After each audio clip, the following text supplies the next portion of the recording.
Le jour de mon mariage, quelques instants seulement, avant de marcher jusqu'à l'hôtel, ma sœur Sarafina m'a coincé.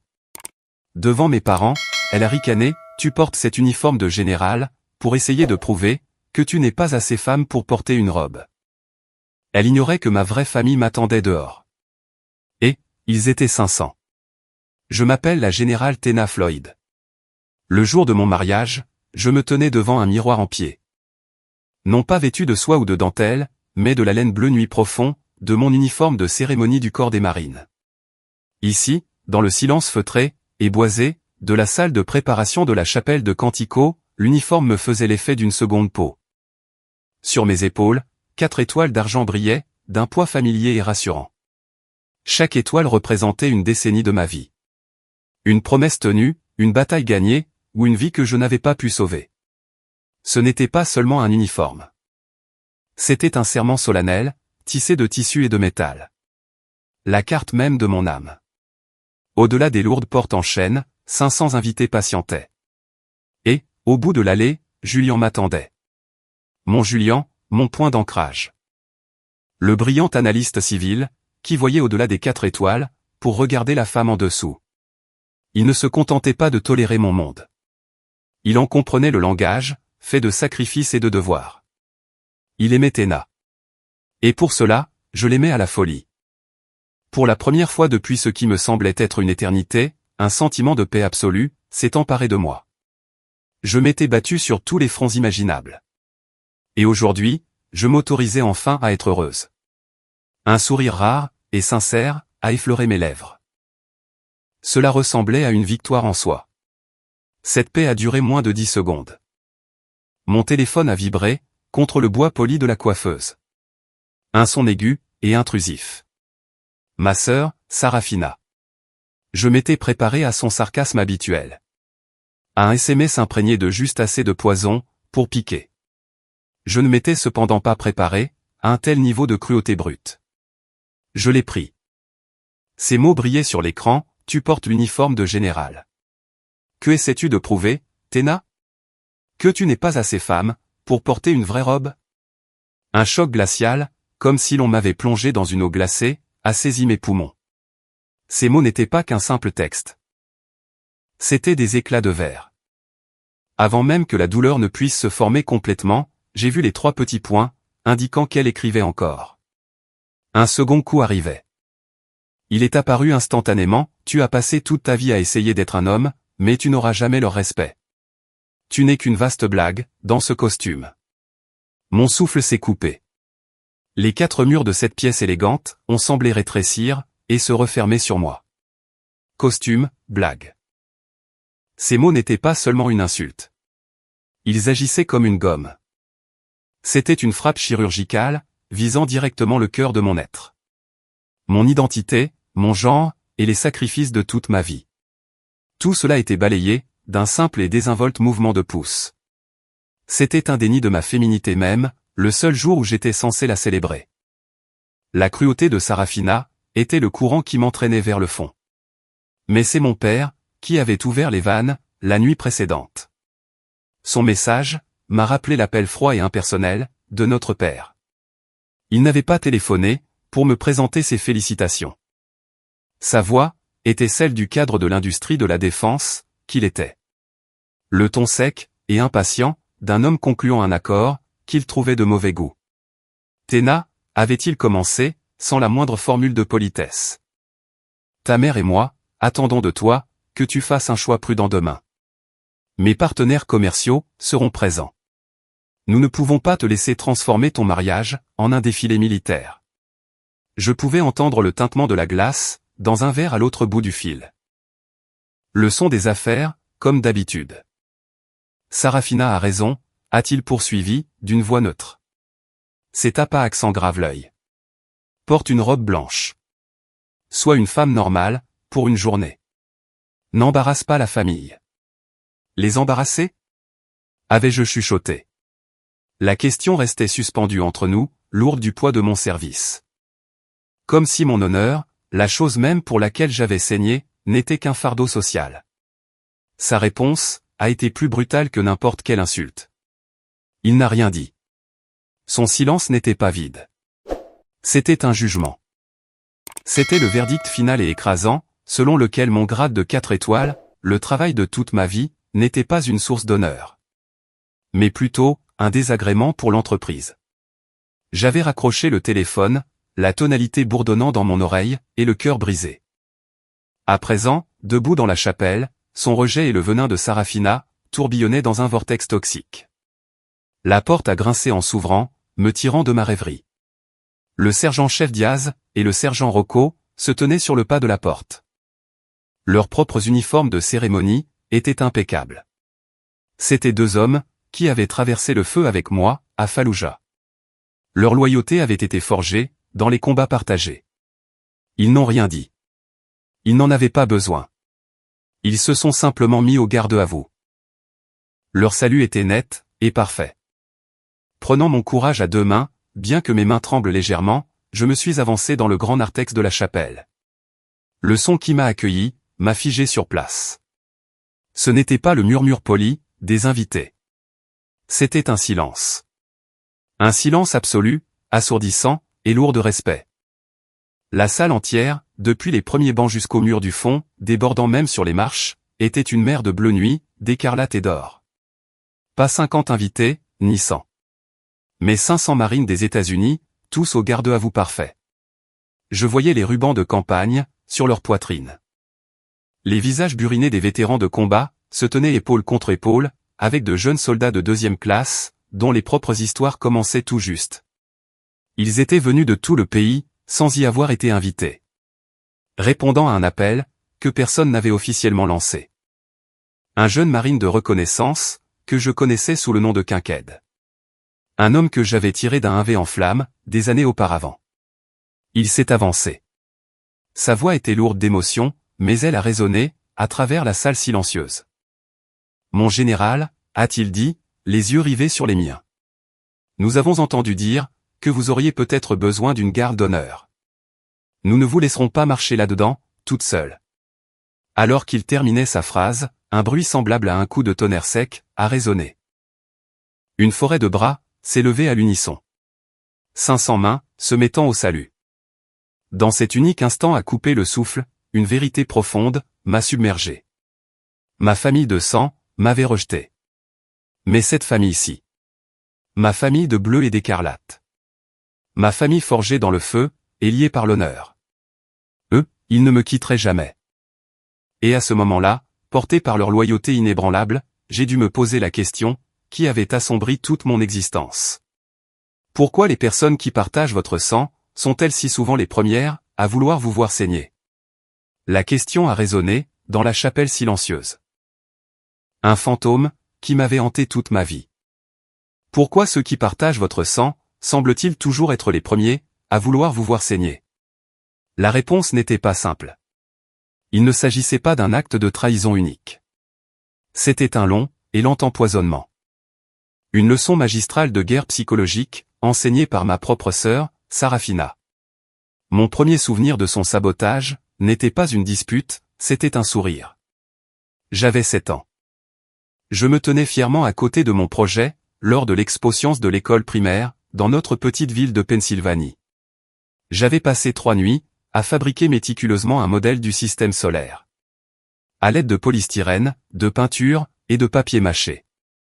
Ce n'était pas parfait. Jupiter était un peu de travers. Et les anneaux de Saturne, étaient légèrement inclinés. Mais, c'était le mien. Mon institutrice, Madame Davison, louait mon travail. Ces mots gentils, faisaient gonfler ma petite poitrine de fierté. Sarafina, qui avait 9 ans, se tenait à côté de nous. Elle rayonnait, avec un sourire si doux, qu'il aurait pu faire fondre du beurre. Dès l'instant où Madame Davison a tourné le dos, Sarafina a trébuché. Son bras a basculé, dans un faux pas comiquement exagéré. Et le gobelet plein de soda à l'orange, qu'elle tenait, a décrit un arc de cercle dans les airs. Il a atterri avec un bruit d'éclaboussure écœurant, en plein milieu de mon délicat univers en papier mâché. Les planètes se sont dissoutes, en une pulpe orange et collante. Oh, Téna, je suis tellement désolée, a-t-elle pleuré. Ses yeux s'embuaient de larmes, parfaitement formés. Je suis tellement maladroite. Mes parents se sont précipités. Ils ont roucoulé autour de Sarafina, lui caressant les cheveux. Ce n'est rien, ma chérie. C'était un accident, la consolait ma mère. Puis, ils se sont tournés vers moi. Mon visage était strié, par mes propres et véritables larmes. Je fixais les débris. Ne fais pas culpabiliser ta sœur, Théna, a dit mon père, d'une voix ferme. C'était un accident. Je suis resté là, à regarder mon travail ruiné. Et, pour la première fois, j'ai compris une vérité dévastatrice. Des excuses pouvaient être une arme. Et un sourire, pouvait servir de masque à la cruauté. En grandissant, ses méthodes sont devenues plus raffinées. Son art de la destruction s'est fait plus subtil. À 16 ans, son arme de prédilection fut le dîner de Thanksgiving en famille. Toute la famille élargie était réunie autour de la table en acajou poli. L'air était chargé de l'odeur de la dinde et de la farce à la sauge de ma mère. Mon père, dans un rare moment d'intérêt paternel, m'a interrogé sur mes progrès scolaires. Je venais de recevoir mes résultats aux examens d'entrée à l'université, et ils étaient presque parfaits. Un score, qui pouvait ouvrir les portes de n'importe quelle université au pays. Avant même que je puisse formuler une réponse, Sarafina m'a coupé. Sa voix, dégoulinante de fausse fierté. Oh, Théna s'en sort à merveille. Elle a même rejoint l'équipe de lutte de l'école. Vous savez, elle peut plaquer au sol des garçons, qui font 2 fois sa taille. Un silence soudain, et gênant, est tombé sur la table. Quelques-uns de mes oncles ont ri jaune. En une seule phrase, parfaitement élaborée. Elle avait transformé ma réussite scolaire en une blague sur ma prétendue masculinité. Me dépeignant comme une amazone anormale. Elle a fait de ma force un fardeau et de ma discipline une bizarrerie. Mon père, mortifié, a immédiatement changé de sujet. Il s'est lancé dans un monologue élogieux sur la dernière victoire de Sarafina avec le club de débat. J'étais assise là, un morceau de dinde coincé dans la gorge. Je me sentais totalement invisible. Une étrangère, à la table de ma propre famille. Le sommet de son article. Le chef-d'œuvre de mon isolement est survenu le soir du bal de fin d'année. C'était un rite de passage culturel qui ne m'intéressait pas du tout. Sarafina, bien sûr, était la reine du bal. Une véritable vision, dans une robe scintillante. Ma mère avait fait 3 heures de route jusqu'à Philadelphie, pour l'acheter. Moi, n'ayant pas été invité, et n'ayant aucune envie d'y aller. J'étais parfaitement contente de passer la soirée à la maison. À lire un livre sur l'histoire militaire.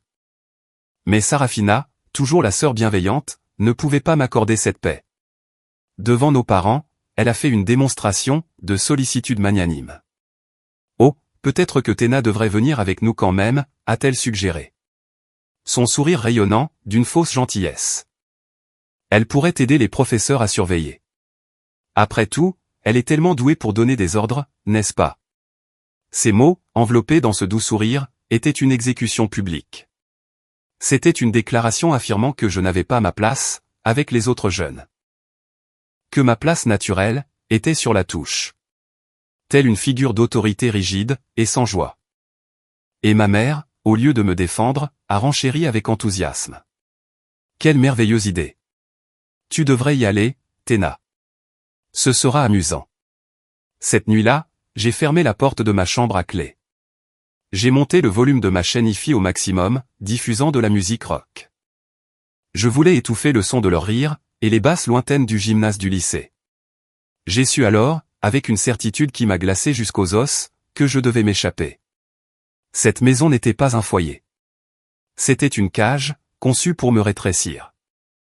Mon plan d'évasion était un acte secret de rébellion. Une candidature pour une bourse d'études, afin de devenir officier des marines. C'était ma seule chance, d'avoir une vie différente. Un monde où le mérite, et non la manipulation, était la monnaie d'échange. J'ai tout préparé en secret.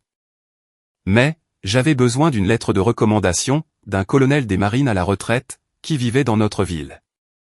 Lorsque sa lettre élogieuse est arrivée par la poste, Sarafina l'a interceptée. Ma candidature m'a finalement été retournée, estampillée comme incomplète. Une fouille effrénée, et désespérée de sa chambre, m'a permis de la retrouver. La lettre était froissée. Et tachée par ce qui ressemblait à du vernis à ongles. cachée tout au fond de son panier à linge. Lorsque je l'ai confrontée, elle n'a même pas eu la décence de lever les yeux. Elle posait une nouvelle couche de vernis rouge sur ses ongles. J'essayais juste de t'aider, a-t-elle dit, d'un ronronnement calme et exaspérant. Tu es plus fragile que tu ne le penses. Il te mangerait toute crue, chez les marines. Tu me remercieras pour ça, un jour. Cette arrogance a coupé le souffle. Ce droit autoproclamé, de dicter mon avenir. Cela ne m'a pas brisé. Cela n'a pas écrasé mon esprit. Au contraire, cela l'a enflammé. Les années d'humiliation silencieuse. De colère ravalée, et de larmes muettes.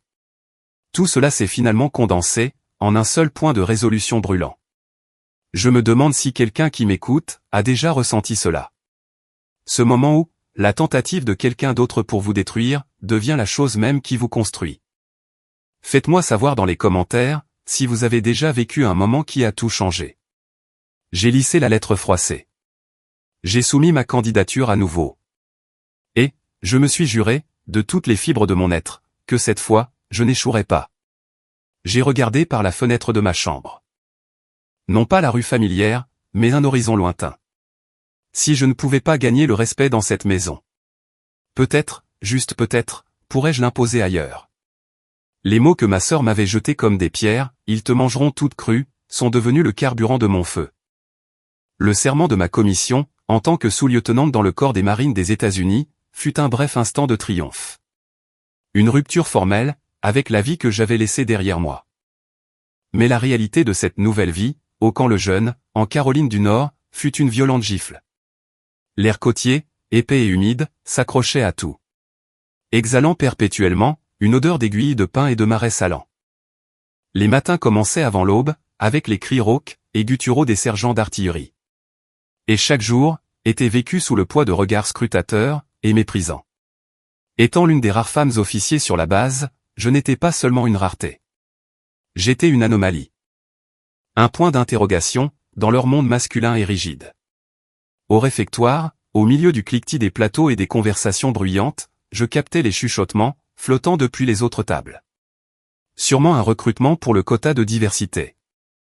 Lors des briefings opérationnels, mes suggestions tactiques étaient souvent accueillies par un silence poli, et vide.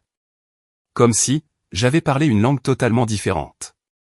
Ma simple présence, était une perturbation de leur ordre établi. Ils m'ont donné un surnom. Un surnom que je n'ai jamais entendu en face. Mais que je ressentais dans leur regard en biais, et dans le silence soudain, lorsque j'entrais dans une pièce. La princesse de glace. C'était parce que je ne participais pas, à leurs blagues grossières de vestiaire. Et, parce que je maintenais un silence professionnel, au lieu d'une camaraderie forcée. Je mangeais seul. J'étudiais seul. Je courais seul. Les derniers coups bas de ma famille, m'avaient involontairement fait un cadeau. Une indifférence totale, au fait d'être apprécié. Je n'étais pas au camp Le Jeune pour me faire des amis. J'y étais pour imposer leur respect. Et, je savais que je ne pourrais pas le gagner à la salle de sport. Je ne pourrais pas soulever plus lourd qu'eux au développé couché. Je ne pourrais pas les battre dans une bagarre. J'ai donc résolu de les surpasser par l'intelligence, par le travail, et par l'endurance. Chacun d'entre eux.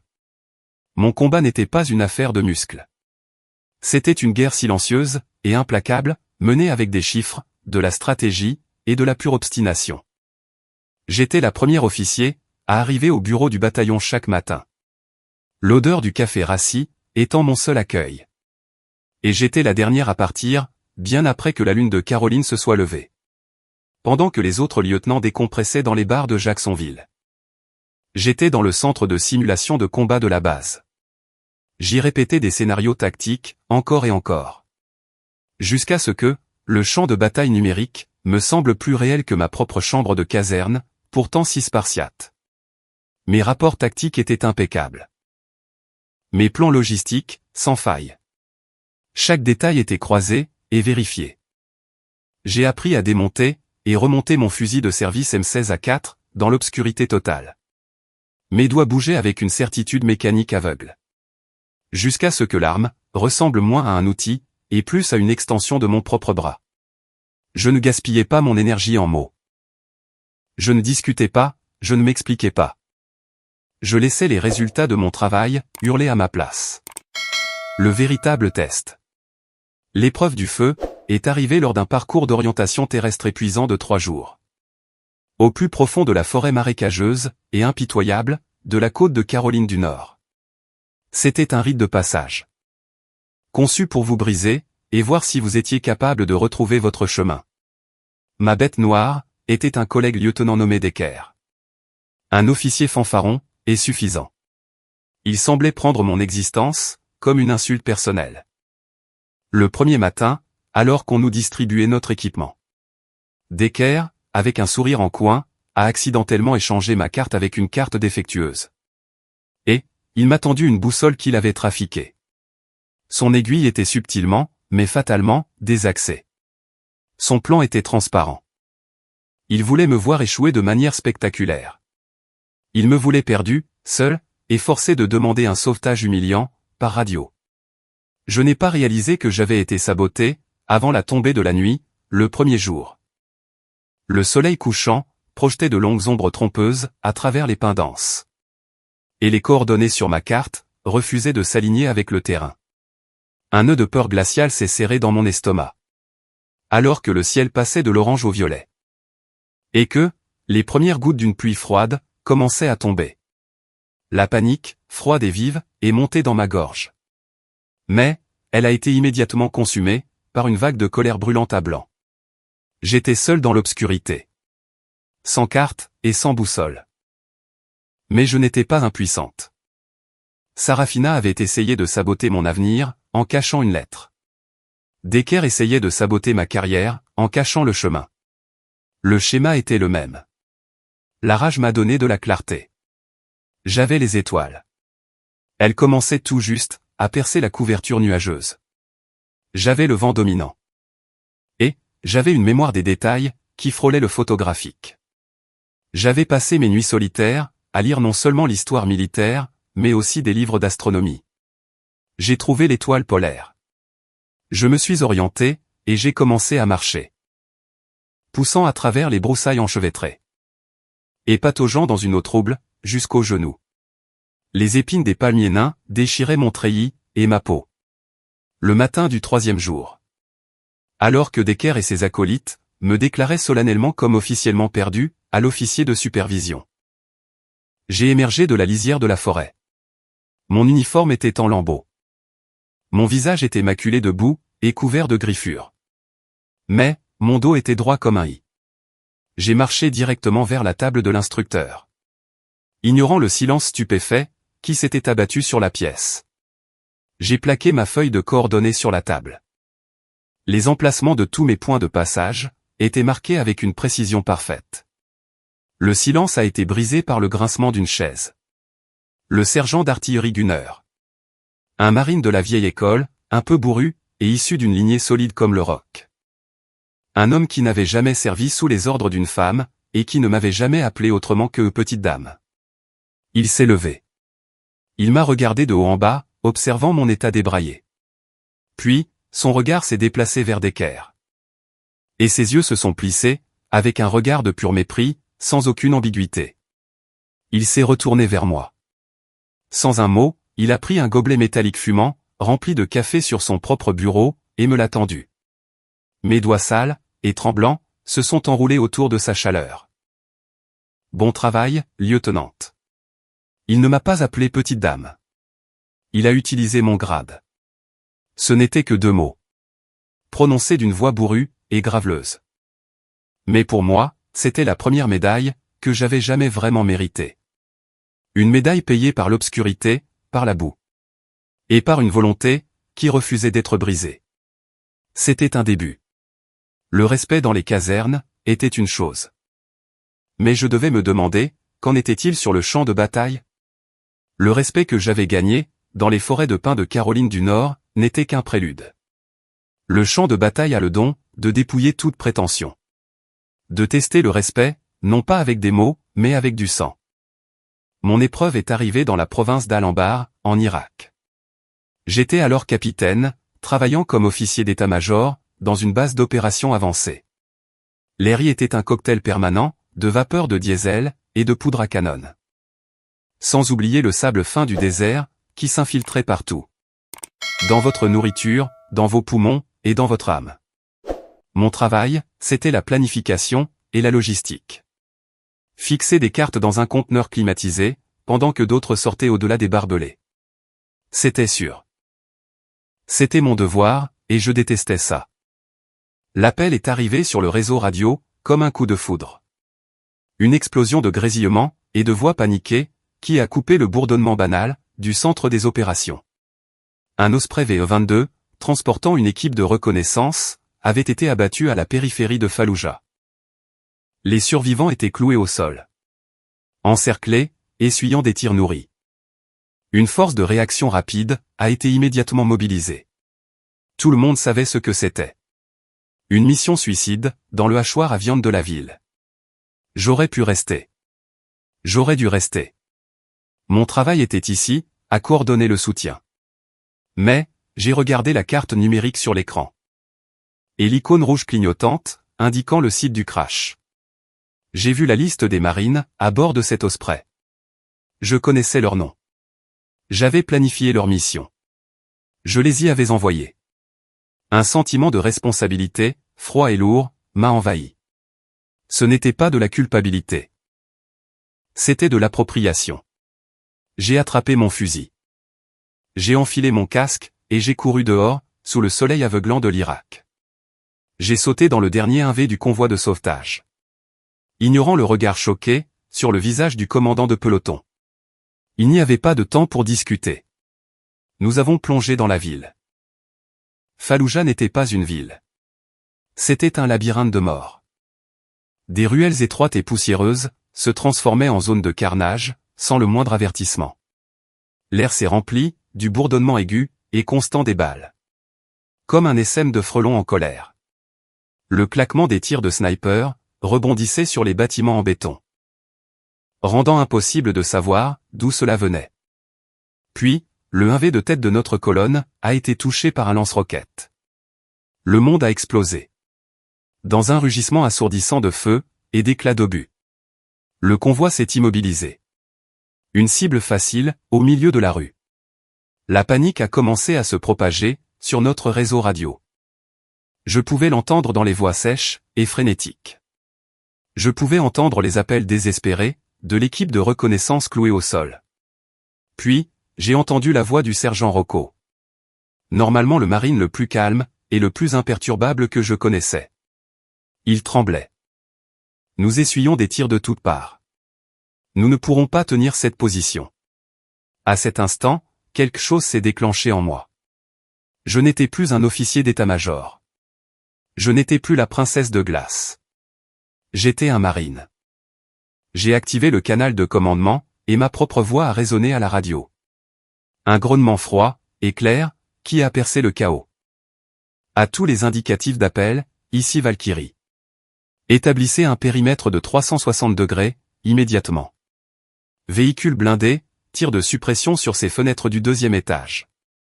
Rocco, donnez-moi un rapport de situation sur vos blessés. Ma voix n'a pas trahi une once de la peur, qui se tordait dans mes propres tripes. Ce calme calculé. Cette affirmation d'autorité, les a retirés du bord du chaos. Cela leur a donné une direction. À travers la poussière et la fumée, je l'ai vu. Le sergent-chef Diaz. La jambe saignant abondamment, il essayait de traîner un marine inconscient. Loin de l'épave en flammes, du 1V de tête. Les tirs ennemis convergeaient vers leur position. Soulevant des panaches de terre, tout autour d'eux. Il allait mourir là. Il n'y a eu aucun processus de réflexion. Aucune évaluation des options. Une phrase d'une leçon de l'école du dimanche, que ma mère avait l'habitude de lire à voix haute, a traversé mon esprit. Il n'y a pas de plus grand amour, que de donner sa vie pour ses amis. J'étais hors du 1V. Et, je courais à toute vitesse, avant même d'avoir pris conscience de ma décision. Le sol autour de moi, a explosé. Les balles traçant un chemin vers moi. Un éclat d'obus, brûlant et féroce, a percuté mon épaule. La force de l'impact, m'a presque fait perdre l'équilibre. Et, une douleur fulgurante a irradié le long de mon bras. Mais j'ai vu le regard dans les yeux de Diaz. Le désespoir d'un homme bon, essayant de faire l'impossible. J'ai serré les dents contre la douleur. Je les ai rejoints.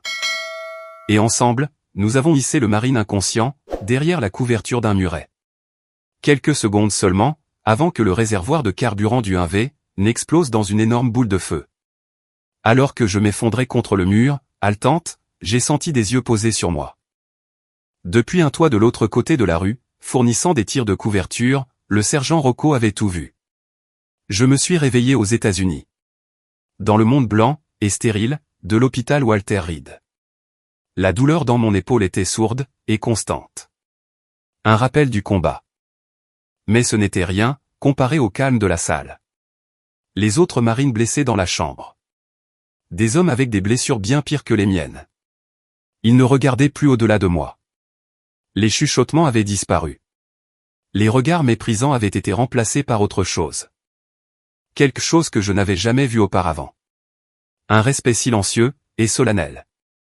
Quelques jours plus tard, le sergent Rocco est entré dans ma chambre. Une cicatrice fraîche, traçant une ligne sur sa joue. Il n'a pas dit grand-chose. Il a juste posé une canette de coca froide, sur ma table de chevet. Le rouge et le blanc de la canette formaient un contraste saisissant, avec les draps d'hôpital ternes. « Merci, mon général », a-t-il dit. Ce mot, « général », sonnait différemment de tout ce que j'avais pu entendre auparavant. Ce n'était pas seulement une formule de politesse formelle. C'était une reconnaissance. Plus tard, j'ai commencé à l'entendre. Un nouveau nom, prononcé sur un ton basé sur l'appréciation. Par les infirmières, par d'autres marines venues me rendre visite. Ce n'était plus la princesse de glace. Il m'appelait la cuirassée. La cuirassée. Un nom né du feu, de la fumée, et d'une décision prise en une fraction de seconde, dans une rue poussiéreuse de Fallujah. Ce nom, donné par les hommes aux côtés desquels j'avais combattu, est devenu ma véritable identité. Il était plus précieux que n'importe quelle médaille. Plus précieux que n'importe quelle étoile sur mon épaule. C'était un nom que j'avais vraiment mérité. Les semaines que j'ai passées, au Centre médical militaire national Walter Reed, furent un étrange paradoxe de douleur et de paix. Mon épaule me faisait mal. Avec un élancement profond et rongeant. Un rappel constant des éclats d'obus, encore incrustés près de l'os. Mais, pour la première fois depuis des mois, je dormais dans un vrai lit. Sous des draps propres. Sans la peur qu'une attaque au mortier ne me réveille. Les couloirs stériles et silencieux de l'hôpital sont devenus un sanctuaire. Les autres marines dans la salle. Des hommes portant des cicatrices bien plus graves que les miennes. Ils ne m'ignoraient plus. Les grades et les formalités se sont dissous. Remplacés par une compréhension mutuelle tacite. Nous étions une fraternité débrisée. Partageant des hochements de tête silencieux, autour du café du matin. Échangeant des histoires sur les cauchemars de la physiothérapie. Et, trouvant du réconfort, dans la compagnie tranquille de ceux, qui connaissaient le prix de la guerre, sans avoir besoin de dire un mot. Le sergent-chef Diaz, et le sergent Rocco, venaient me rendre visite presque tous les jours. Ils faisaient passer en contrebande du vrai café, pour remplacer le breuvage insipide de l'hôpital. Et, ils m'apportaient des nouvelles de notre unité. Dans cet espace stérile. Entouré de ma famille de cœur. J'ai ressenti un sentiment d'appartenance, que je n'avais jamais connu dans mon propre foyer. J'étais naïve. Je me suis laissé croire, que peut-être la guerre la plus difficile, celle contre ma propre famille, avait été laissée derrière moi, dans les ruelles poussiéreuses de Fallujah. Cette paix fragile, a été brisée un mardi après-midi. Une infirmière, essayant d'apporter un peu de gaieté dans la salle commune, a allumé la télévision sur une grande chaîne d'information. Et elle était là. Ma sœur Sarafina, était à l'écran. Interviewée aux heures de grande écoute. Elle était assise, posée et élégante, dans une robe de créateur. Son visage arborait un masque d'inquiétude réfléchie. Alors qu'elle parlait à un animateur célèbre, du fardeau de la guerre.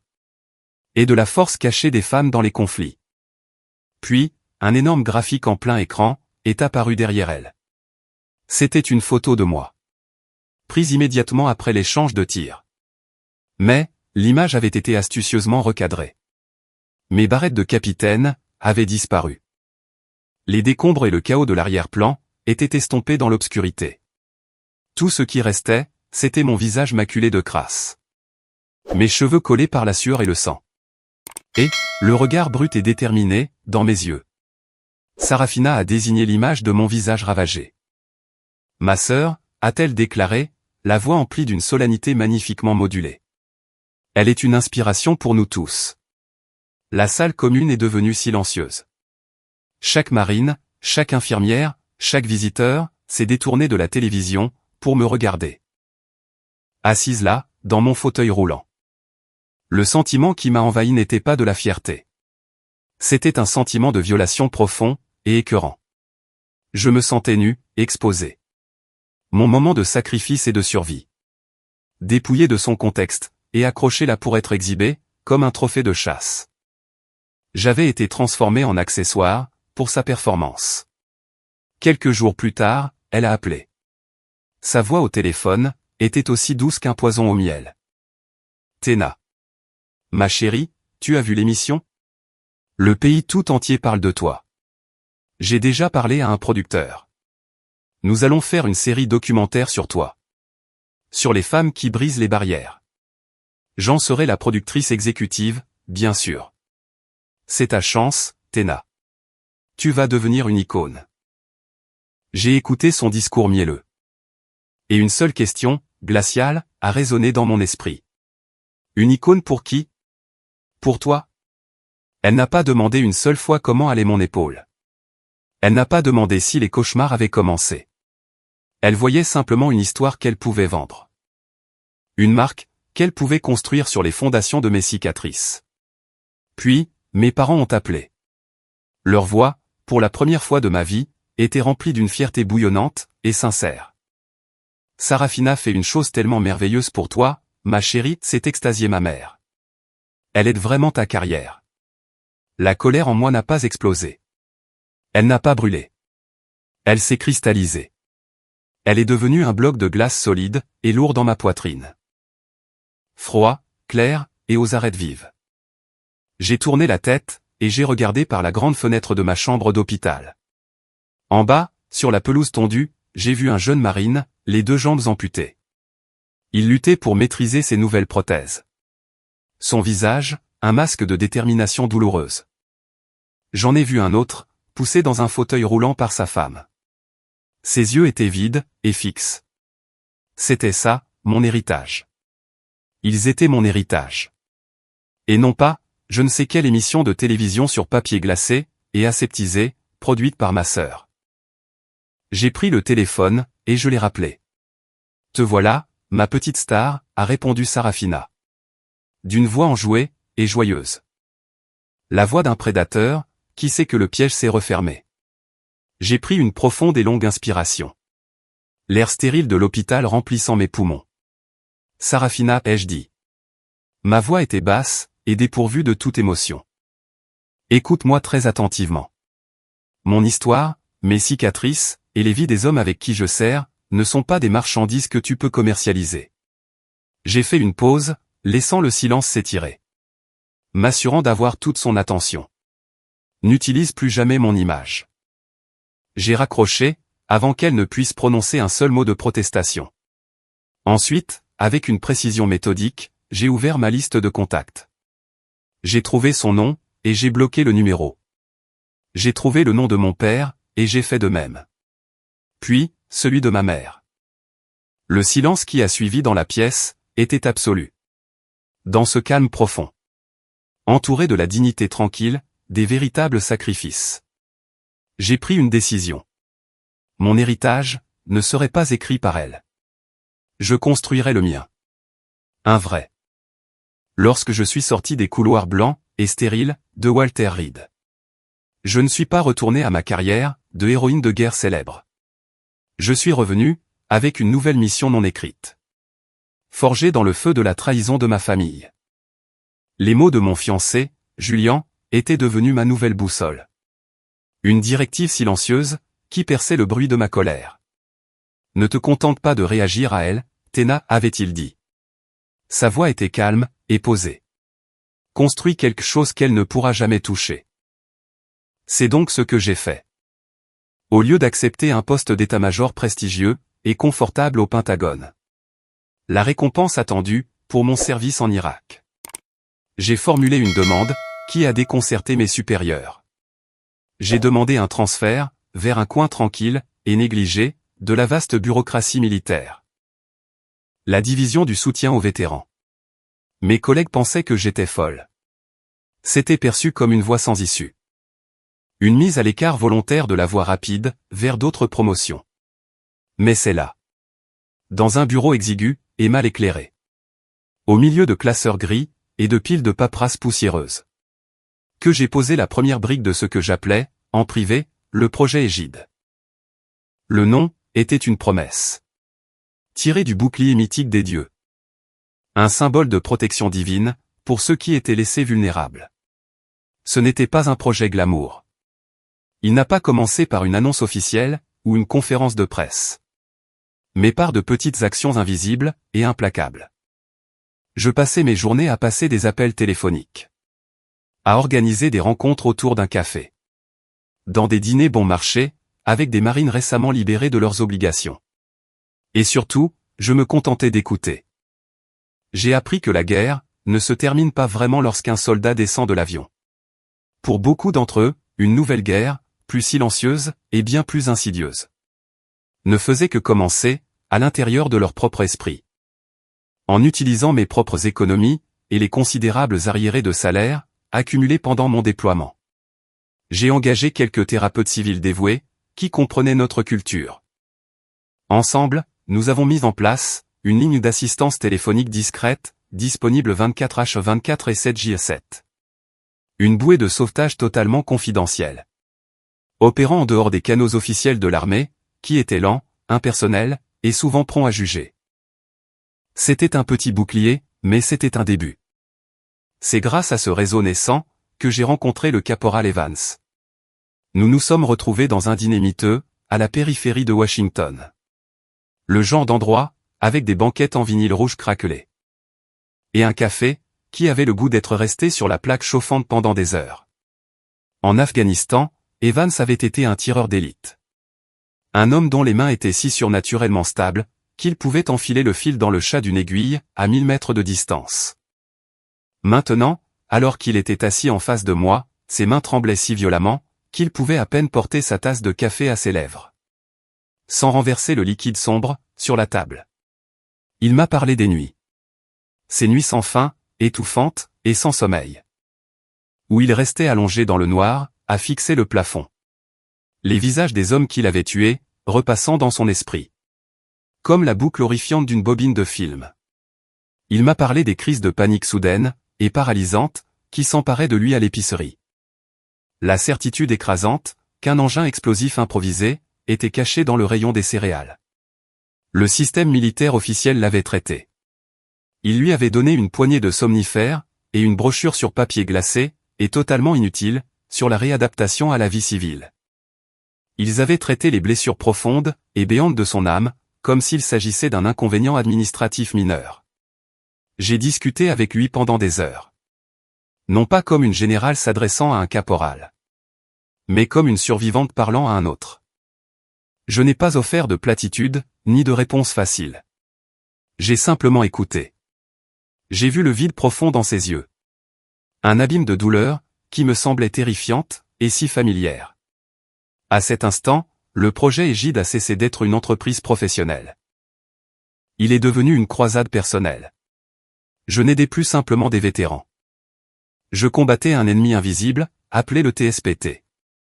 Un tueur silencieux, qui me volait mes marines. Non pas sur un champ de bataille étranger. Mais ici même, sur le sol américain. Le combat était solitaire, et profondément frustrant. Alors que je luttais pour trouver des financements. Pour convaincre des colonels sceptiques, que la santé mentale était aussi vitale que les gilets pare-balles. Je suis tombé sur une vidéo sur YouTube. C'était Sarafina. Elle était la conférencière principale, d'une grande conférence technologique dans la Silicon Valley. Ayant l'air poli et immaculé, dans un élégant tailleur pantalon blanc. Elle se tenait sur une scène brillamment éclairée. S'adressant à un public captivé, sur l'importance de l'écoute authentique, et de la guérison à l'ère numérique. Elle parlait d'empathie, et de connexion. Ses mots coulaient avec une sincérité feinte. Et, la foule lui a offert une ovation debout et tonitruante. Une vague de nausée physique m'a envahi. Je savais que c'était une performance. Une illusion soigneusement élaborée. Elle, qui n'avait jamais vraiment écouté une autre personne de toute sa vie, était célébrée comme une experte de la connexion humaine. Le contraste saisissant entre sa rhétorique creuse et bien huilée, dans un auditorium de Californie. Et, mon combat silencieux et désespéré, dans un restaurant minable de Washington. C'était obscène. Elle vendait des lieux communs. Moi, j'essayais de sauver une vie. La tragédie que j'avais combattue avec tant d'acharnement pour empêcher, est survenue un mardi matin glacial. L'appel n'est pas venu d'un officier de service, mais de la mère d'Evans. Sa voix, brisée par le chagrin. Il était parti.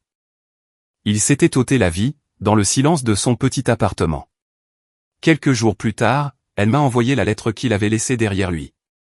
Elle était remplie d'excuses à sa famille.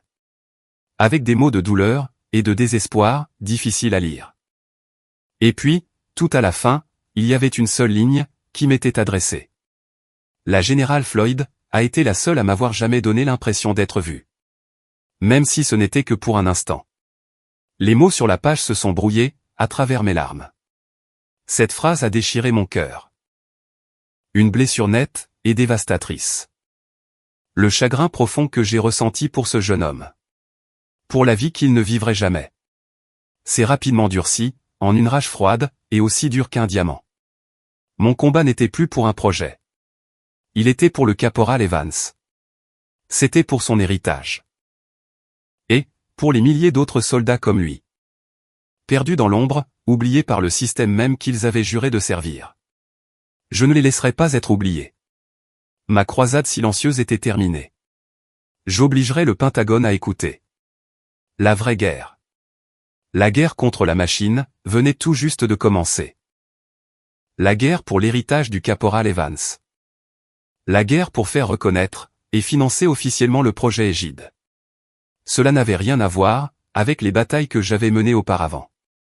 Mes ennemis n'étaient pas des insurgés, armés de kalachnikovs dans des ruelles poussiéreuses. C'étaient des généraux bien nourris, avec des étoiles sur les épaules. Des politiciens influents, dans des commissions du Congrès. Et la vaste bureaucratie broyeuse d'âme, du Pentagone lui-même. Je présentais mes propositions, méticuleusement élaborées, dans des salles de conférences froides et stériles. Face à un mur de visages sceptiques et dédaigneux. Ils écoutaient poliment, les doigts joints. Puis, ils démontaient le nouveau but de ma vie, à l'aide d'un jargon bureaucratique. C'est trop cher, général. Ce n'est pas dans le cycle budgétaire actuel. Cela ne rentre pas dans nos priorités stratégiques. Le refrain le plus douloureux, était celui qui n'était pas dit. Mais clairement sous-entendu. Ils ne considéraient pas les problèmes de santé mentale, comme une responsabilité sacrée du système. Mais plutôt comme un échec personnel. Un signe de faiblesse, chez le soldat lui-même. Ils voyaient les blessures invisibles d'hommes comme Evans, comme un embarras à gérer. Non pas comme une dette, à rembourser. Chaque jour, je parcourais les interminables couloirs résonnants du Pentagone. Les sols en linoléum poli, s'étirant comme un désert stérile. Je me sentais plus seul, et plus épuisé, dans ce labyrinthe de pouvoir climatisé. Que je ne l'avais jamais été sur un champ de bataille désolé, sous un soleil de plomb. Je me battais pour les morts, et les mourants.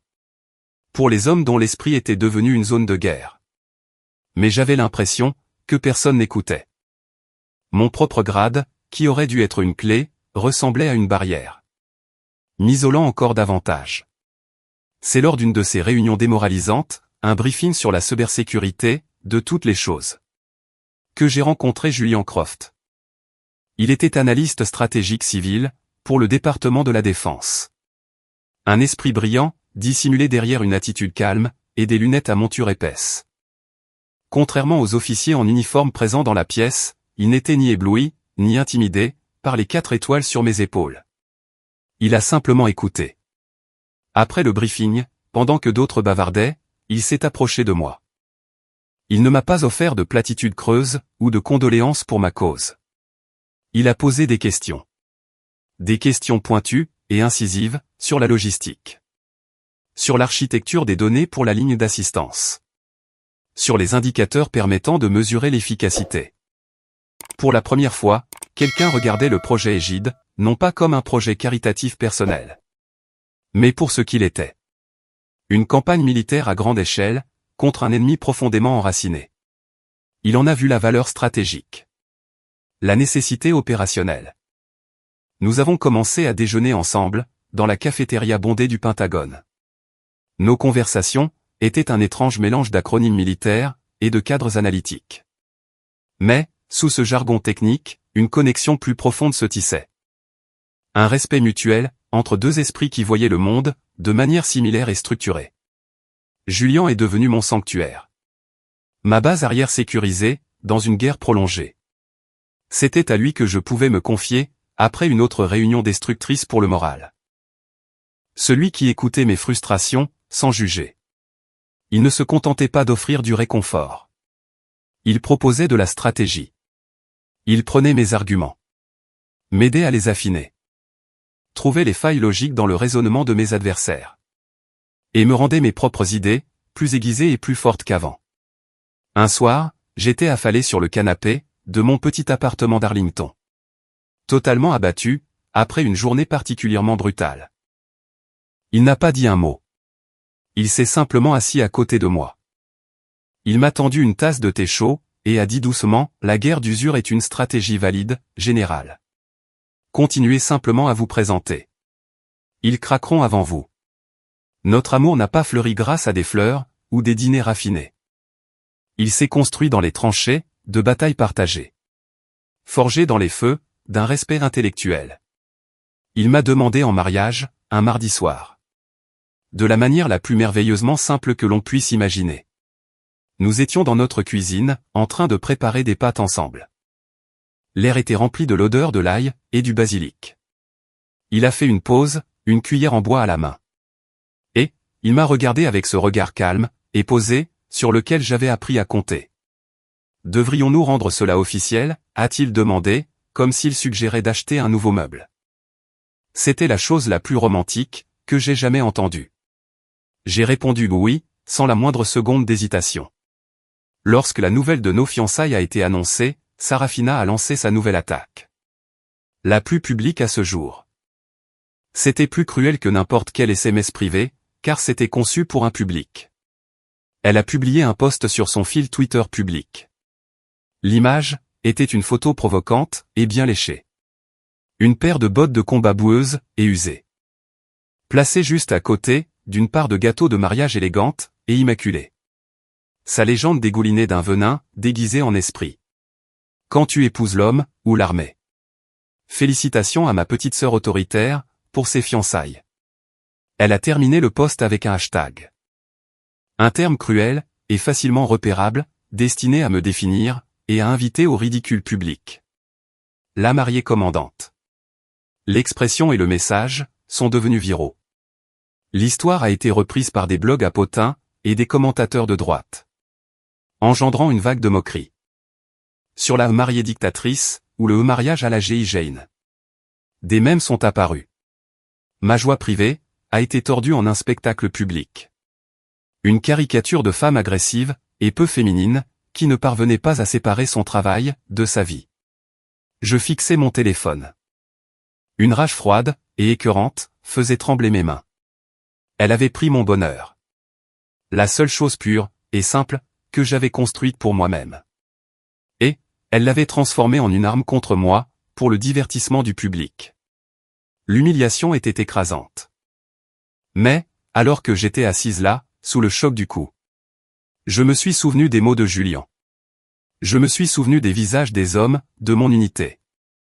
Et j'ai réalisé quelque chose de profond. Cette fois, je n'étais pas seul. Le tweet de Sarafina a déclenché une tempête de feu, exactement comme elle l'avait prévu. Mais le feu ne m'a pas brûlé. Il a forgé une armée, derrière mon dos. Pendant quelques heures angoissantes, les moqueries qu'elle avait orchestrées, avec son cruel hashtag la mariée commandante, se sont propagées en ligne. Une tâche numérique, que je ressentais personnellement. Mais ensuite, quelque chose d'incroyable, quelque chose de puissant, a commencé à se produire. Une contre-offensive. Lancé non pas depuis un centre de commandement, mais depuis les salons, les bureaux, et les cœurs, de la communauté militaire américaine. Des conjoints de militaires. Des vétérans aguerris, et des soldats en service actif, que je n'avais jamais rencontrés. Ils ont repris son étiquette, et l'ont revendiquée comme la leur. Ils ont transformé son insulte, en un cri de ralliement. Le hashtag La Mariée Générale a commencé à être en tendance sur Twitter. Suivi par un mariage en uniforme, et eu l'honneur de la cuirassée. Des photos ont inondé les réseaux sociaux. Des femmes en uniforme, le jour de leur mariage. Leur visage rayonnant de fierté. Des hommes se tenant fièrement à côté de leurs partenaires militaires. Leur salut précis et respectueux. Mon adresse email officielle au Pentagone a été inondée de centaines de messages. Non seulement de marines que je connaissais, mais de soldats, de marins et d'aviateurs de tous les coins du pays. Tous portant le même message inébranlable, nous sommes avec vous.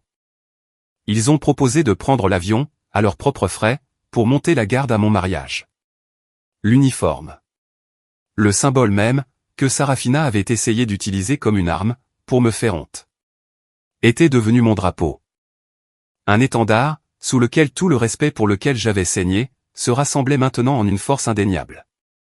Ma seule réponse publique à la tempête, fut un unique acte de défi, empreint d'une dignité silencieuse.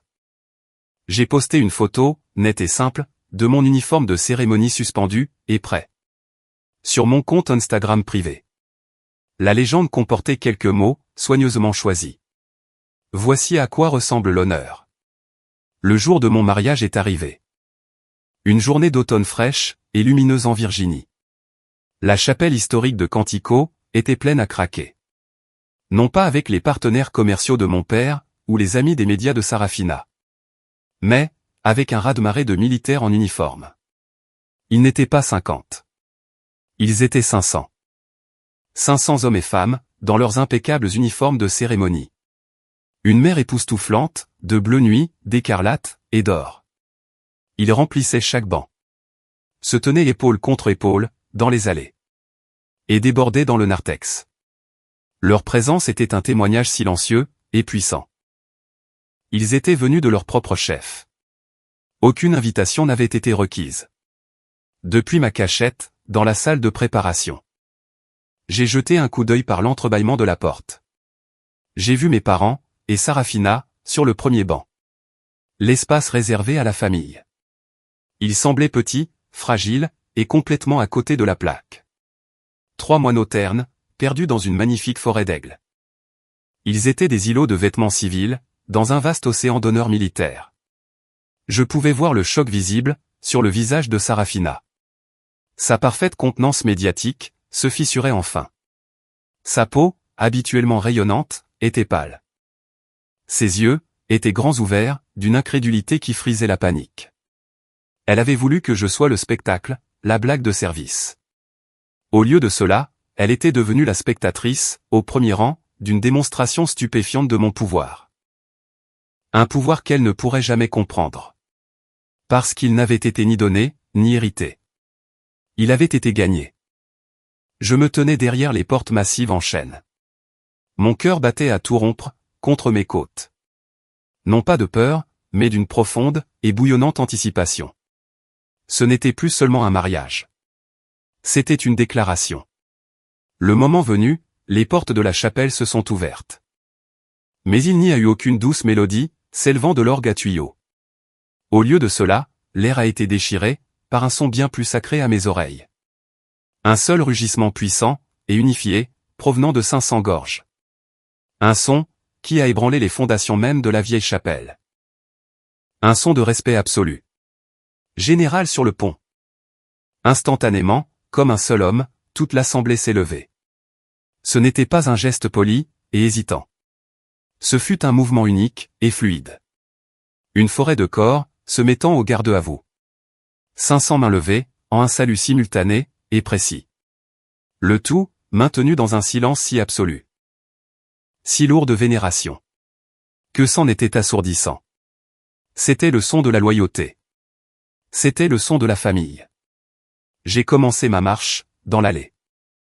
Mon chemin, était un canal étroit, creusé à travers cet océan d'honneur. C'étaient les hommes et les femmes, que j'avais dirigés. Les visages, que j'avais vus dans les déserts d'Irak, et les montagnes d'Afghanistan. Leurs yeux, à mon passage, ne contenaient aucune curiosité vaine. Ils contenaient de l'allégeance. Ils contenaient du respect. Ils contenaient un amour féroce, et protecteur. J'ai gardé mon regard fixé droit devant moi. Sur le visage calme, et souriant de Julian. Mon partenaire, mon égal, mon port d'attache. Je n'ai pas accordé un seul regard, à ma famille de sang.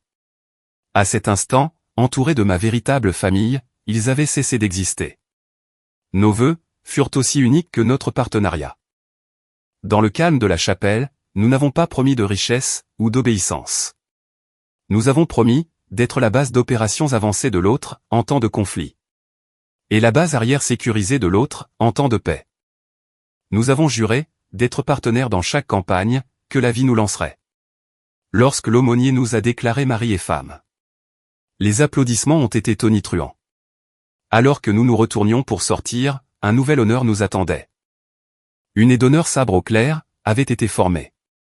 Mais, ce n'était pas le détachement traditionnel de 6 hommes. Des dizaines d'officiers, se tenaient en 2 longues files. Leurs sabres polis étaient levés, pour former un tunnel d'acier étincelant. Celui-ci s'étirait depuis les portes de la chapelle, jusque loin sous le soleil éclatant de Virginie. En marchant sous cette voûte d'honneur, main dans la main avec Julian. Les bruits de la célébration résonnant à mes oreilles. Mes yeux ont parcouru la foule. J'ai aperçu Sarafina. Elle se tenait près du fond. Elle n'était plus sur le banc de la famille. Mais à la périphérie. Une étrangère regardant à l'intérieur. Elle n'applaudissait pas. Ses mains étaient serrées le long de son corps. Son visage, était un masque pâle, et figé de défaite. Nos regards se sont croisés, pendant une fraction de seconde. Puis, comme un fantôme s'effaçant à la lumière du jour, elle s'est retournée, et s'est simplement évanouie dans la foule qui se dispersait. Elle avait perdu. Elle n'avait pas été vaincue par un seul de mes mots. Elle avait été vaincue, par la vérité de ma vie. Une vie qu'elle ne pourrait jamais diminuer. Et une famille, qu'elle ne pourrait jamais toucher. La réception de notre mariage, ne s'est pas tenue dans la salle de bal élégante, d'un hôtel avec des lustres en cristal. Elle a eu lieu, dans un immense hangar d'aviation sur la base. Le seul endroit, assez grand pour contenir ma vraie famille. Il n'y avait pas de tables rondes élégantes, avec des centres de tables floraux. Au lieu de cela, de longues et simples tables pliantes, étaient alignées en rangées. Et des glacières, remplies de glace et de bière, étaient disposées à intervalles réguliers. L'air était bruyant. Pas avec un quatuor à cordes, mais avec des rires tonitruants. Avec des histoires de guerre racontées à nouveau. Avec l'énergie vibrante et chaotique, de personnes qui avaient vécu la vie à son paroxysme. Des marines sont venues voir Julian et moi, toute la soirée. Mais pas pour des félicitations formelles. Ils venaient partager un morceau de leur vie, avec moi. Le sergent-chef Diaz. L'homme que j'avais tiré du 1V en flammes. Il a serré ma main entre les siennes, d'une poigne ferme. Merci d'avoir été présente aux funérailles de ma femme l'année dernière, mon général, a-t-il dit, la voix chargée d'émotion. Vous avez fait la moitié du tour du monde. Je ne l'oublierai jamais. Une jeune femme pilote, pas plus âgée que 25 ans. M'a confié que mon histoire, était la raison pour laquelle elle avait trouvé le courage, de rejoindre le programme d'aviation du corps des marines. Ce n'était pas une réception de mariage. C'était un témoignage vivant, de mon véritable héritage. Un héritage construit, non pas sur des titres grandiloquents. Mais, sur un millier de petits actes invisibles, de leadership et de loyauté. Plus tard cette nuit-là. Bien après que la dernière bière ait été bue, et que le hangar ait retrouvé son calme. Julian et moi, étions dans notre suite d'hôtel. L'adrénaline de la journée, était retombée. Et à sa place, je ne ressentais pas le frisson triomphal de la victoire, auquel je m'étais attendu. Au lieu de cela, je ressentais un étrange, et creux sentiment de vide. La guerre d'une vie avec Sarafina, était enfin terminée. Et sa conclusion, avait laissé un silence profond dans mon âme. Comme le bourdonnement dans vos oreilles, après qu'une forte explosion ait cessé. C'était le calme, d'un champ de bataille vide. Julian, bien sûr, l'a vu immédiatement. Il est venu s'asseoir à côté de moi, sur le bord du lit. Sans rien dire. Juste en prenant ma main, dans la sienne. Sa présence était une encre silencieuse, dans la mer tourbillonnante de mes émotions. Je me sens vide. Ai-je avoué, les mots n'étant qu'un murmure. Il a hoché la tête, le regard plein de compréhension. Toute guerre a ses séquelles, Théna, a-t-il dit doucement. Tu as été conditionné à te battre pendant si longtemps. Maintenant, tu dois apprendre à vivre, dans la paix que tu as gagnée. Ces mots étaient simples, mais ils allaient à l'essentiel. J'avais gagné. Mais, la victoire s'était aussi accompagnée d'une perte. La perte d'une sœur. Même si elle était toxique. La mort finale, et définitive, d'un espoir auquel je n'avais même pas réalisé, que je m'accrochais encore. Une tristesse douce, et douloureuse, s'est abattue sur moi. Pas pour la femme qu'était Sarafina.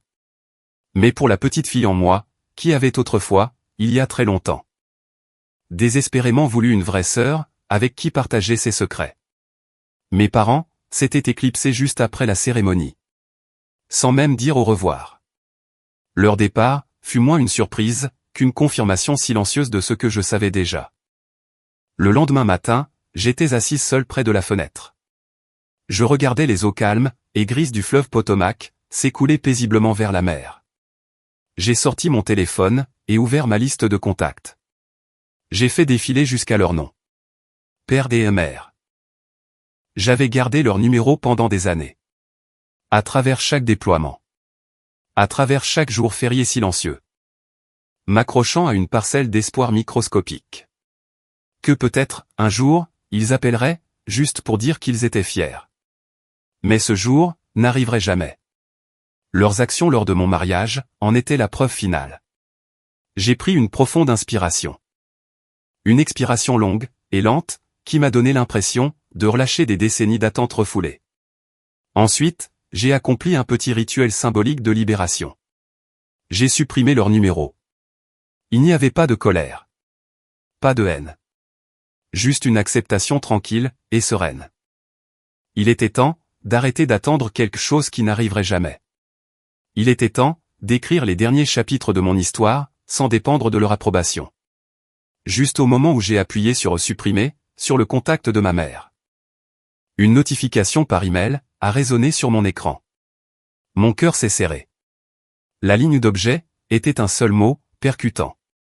Sarafina. Je me suis préparé à une autre attaque. À une autre salve de vitriol. Mon pouce a survolé le bouton de suppression. Mais une curiosité morbide m'a poussé à l'ouvrir. L'email n'était pas du tout ce à quoi je m'attendais. Il n'y avait pas de sarcasme, pas de manipulation. Il était court, froid, et d'une honnêteté choquante. Il disait ceci: hier, Père m'a dit que je lui faisais honte. Pour la première fois de ma vie, j'ai vu qu'il avait tort. Ils ne se sont pas levés pour les étoiles sur tes épaules, Théna. Ils se sont levés, parce que tu t'es levé pour eux. Nous ne saluons pas le sang. Nous saluons la vérité. C'était tout. Ce n'était pas des excuses. C'était une concession. C'était une trêve déclarée, sur le champ de bataille de notre guerre qui avait duré toute notre vie. Ce n'était pas un acte d'amour. Mais c'était, à sa manière étrange, un acte de respect. Pour la première fois, Sarafina m'avait vu. Non pas à travers le prisme déformé, de sa propre jalousie. Mais pour ce que j'étais réellement. Elle avait vu la vérité. Et cela, dans le calme de ma chambre d'hôtel, avec le fleuve qui coulait sans fin à l'extérieur.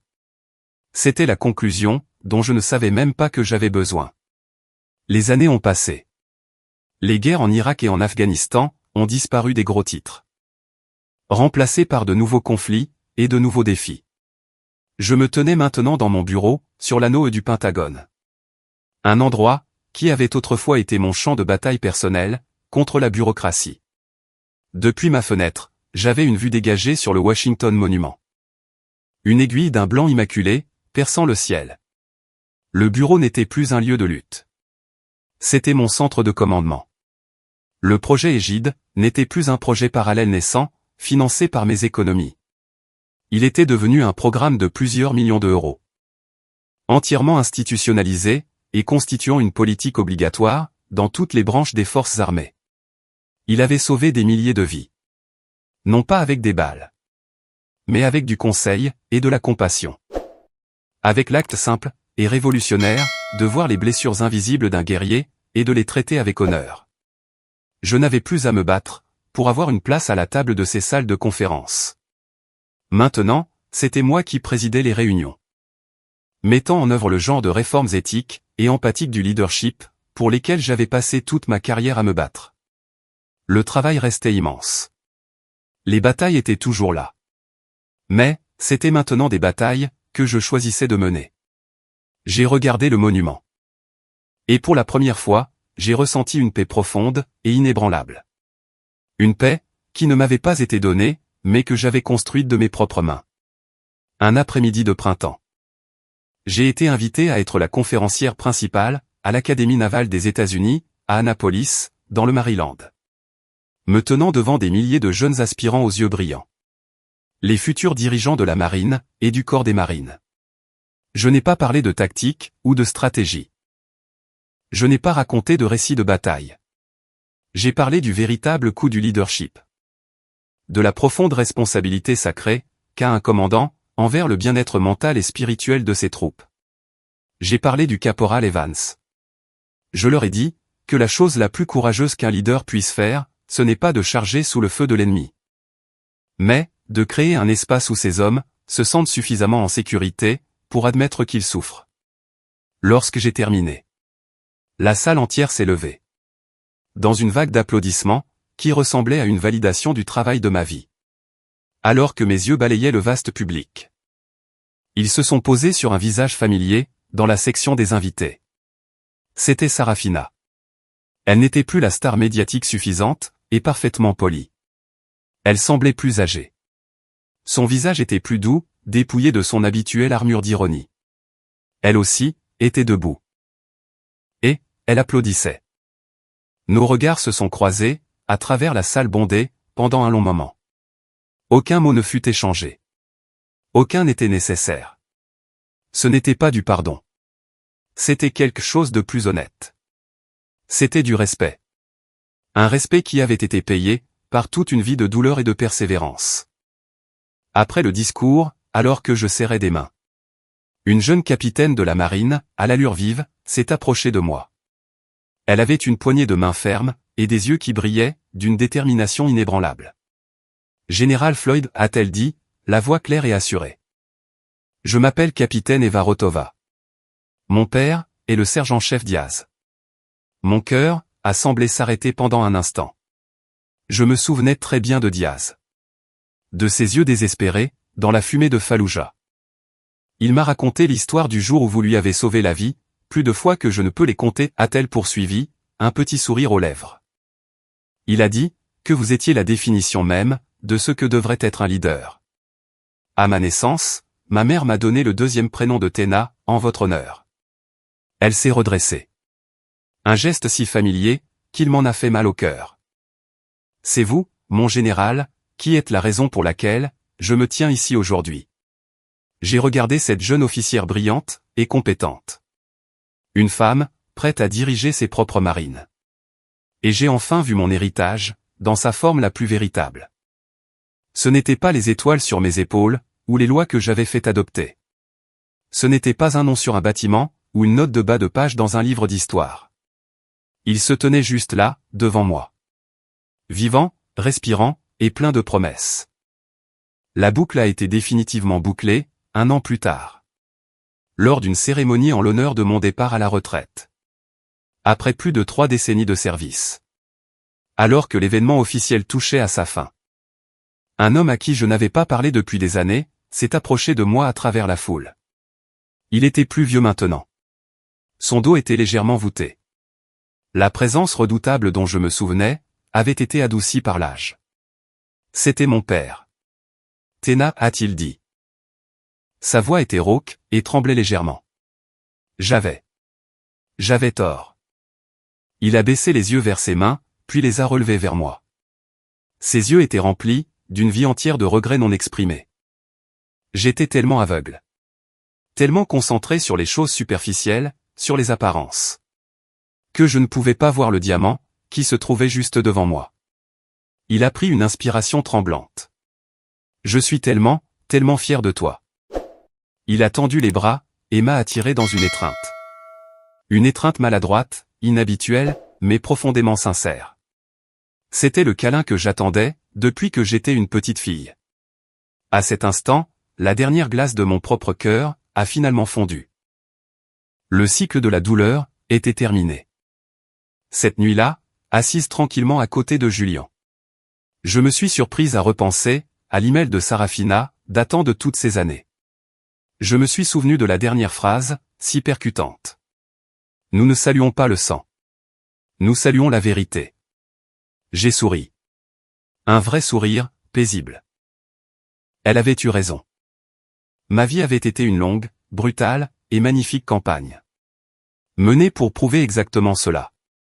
Et j'ai réalisé alors, que la vengeance la plus douce, la victoire la plus profonde, ne consistait pas du tout à gagner. Il s'agissait de la vérité. Il s'agissait du pardon. Et il s'agissait, de la force tranquille et inébranlable, que l'on trouve en se tenant droit, dans son propre honneur.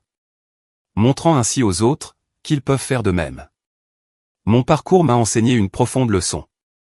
Vous êtes le seul auteur, de votre propre honneur. Les voix de votre passé, ou de votre présent, qui tentent de vous diminuer, peuvent être bruyantes. Mais la vérité de qui vous êtes, forgée dans vos propres feux, sera toujours plus forte. Cette histoire est ma vérité. Mais je sais, que je ne suis pas la seule à mener ces batailles. Tant d'entre nous ont dû construire, leur propre famille de cœur. Et, définir leur propre succès, contre toute attente. Si vous croyez au pouvoir des histoires, qui donnent de la force à ceux qui sont résilients, je vous invite à rejoindre notre communauté, ici, sur Chosen Revenge. Veuillez aimer cette histoire, si elle vous a touché. Et abonnez-vous, pour ne jamais manquer un autre chapitre, de notre voyage partagé. Merci de votre écoute.